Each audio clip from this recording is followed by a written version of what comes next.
యూరప్‌లో అత్యంత పవర్‌ఫుల్ దేశాల్లో ఫ్రాన్స్ ఒకటి. అమెరికాను కూడా లెక్క చెయ్యని తెగువ ఉన్నటువంటి మాక్రాన్ ఉన్నాడు. రఫేల్ యుద్ధ విమానాలు తయారు చేసే దసాల్ట్ అక్కడిదే. ప్రపంచానికి యుద్ధ విమానాలు, యుద్ధ సామగ్రిని అమ్ముతా ఉంటది. అట్లాగే ఎయిర్ డిఫెన్స్ సిస్టమ్స్‌ని అమ్ముతా ఉంటది.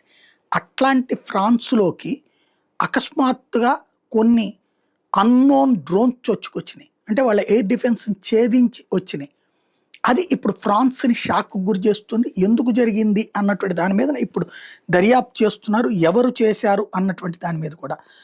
మోర్మిలియన్ లీ గ్రాండ్ ప్రాంతంలోకి ఇవి చొచ్చుకొచ్చినాయి. ఆ ప్రాంతంలో ఆహ్, ఏ ఫ్రాన్స్‌కి సంబంధించినటువంటి ఎయిర్ స్పేస్ ఇదే అక్కడ వాళ్ళ బేస్ ఉంది. సైనిక బేస్ ఉంది.